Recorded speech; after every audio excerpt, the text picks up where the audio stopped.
சனிக்கிழமை தாத்தாவும் நானும் குடிமை தற்காப்பு மரபுடைமை கண்காட்சியகத்துக்கு போயிருந்தோம்.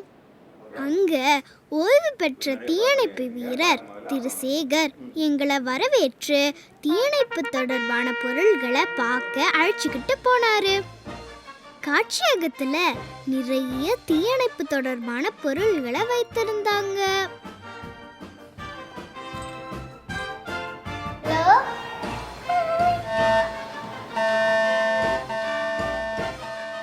பாருங்க, அந்த காலத்துல பயன்படுத்திய தீயணைப்பு வண்டி எவ்வளவு வித்தியாசமா இருக்கு.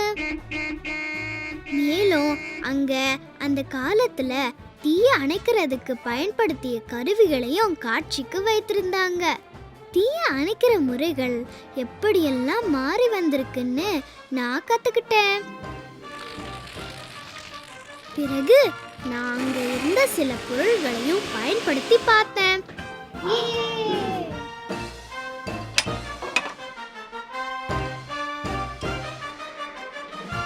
அது எல்லாம் பயனுள்ளதாகவும் சுவாரஸ்யமாகவும் இருந்தது.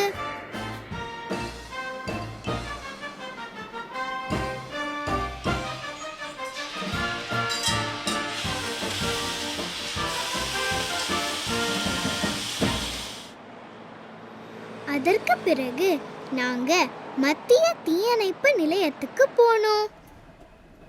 வணக்கங்க, என் பேரு மீனா. இவர் தான் என் தாத்தா. வணக்கங்க. வணக்கம். நான் தான் ஸ்டாஃப் சர்ஜன் கங்கா.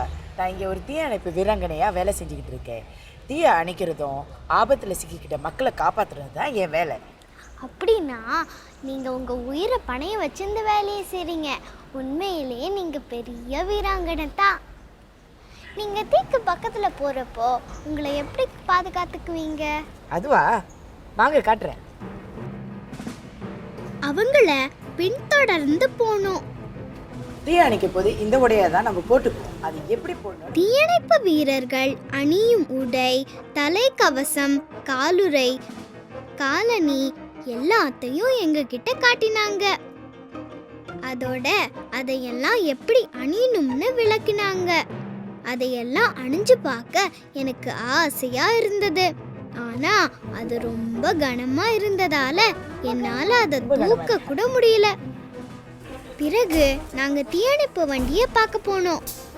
இதுதான் எங்களுடைய தீயணைப்பு வண்டி. இதை வச்சு தான் நாங்க இந்த பெரிய தீயணைப்பு வண்டி அவசரமா போகும்போது இந்த எச்சரிக்கை ஒலி சத்தமா கேட்கும்.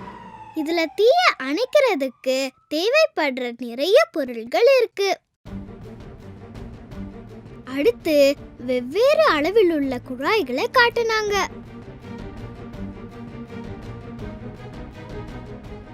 இந்த வண்டியில 2400 லிட்டர் தண்ணி இருக்கு.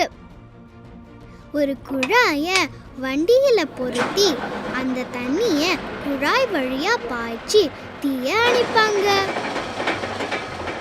பிறகு இந்த வண்டியில இருந்து ஒரு பெரிய ஏணிய இழுத்தாங்க. தீயணைப்பு வீரர்கள் இதுல ஏறிட்டா உயரமான மாடியில சிக்கிக்கிட்ட மக்களை காப்பாத்துவாங்க. நான் எல்லாத்தையும் பார்த்து ரொம்ப ஆச்சரியப்பட்டேன்.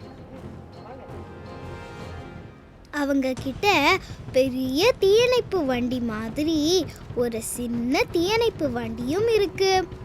அத ரெட் ரைனோன்னு அழைப்பாங்க.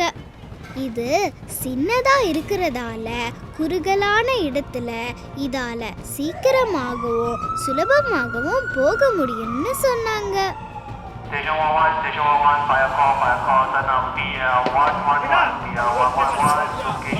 அப்ப திடீர்னு ஒரு அறிவிப்பு கேட்டது.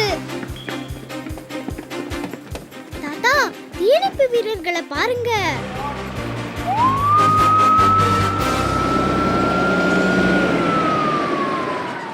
சரி, நாம தீ விபத்துக்களை எப்படி தடுக்கலாம்? நெருப்பு குச்சி, மெழுகுவத்தி போன்றவற்றை வச்சு விளையாடக்கூடாது. எரிஞ்சுக்கிட்டே இருக்கிற அடுப்புக்கு பக்கத்துல விளையாடக்கூடாது. வீட்டுல நிறைய மின்சார இணைப்புகளை உன்னா பயன்படுத்தக்கூடாது. ஒருவேளை நெருப்பு பத்திக்கிட்டுனா உடனே 995 என்கிற அவசர எண்ணுக்கு தொடர்பு கொள்ளணும். இவ்வளவு செய்தியும் தெரிஞ்சுக்கிட்ட நாங்க தீயணைப்பு நிலையத்துல இருந்து கிளம்பினோம். பாத்தியம்மா எவ்வளவு அழகா இருக்கு. ஆமாம் தாத்தா. தாத்தா தாத்தா என்னம்மா? நான் இன்னைக்கு தீயணைப்பு வீரர்களை பற்றி நிறைய விஷயங்களை கற்றுக்கிட்டேன். அதனால நான் பெரியவளானதும் நிச்சயமாக ஒரு தீயணைப்பு வீராங்கனையாக தான் ஆவேன். ரொம்ப நல்லது. வாமா.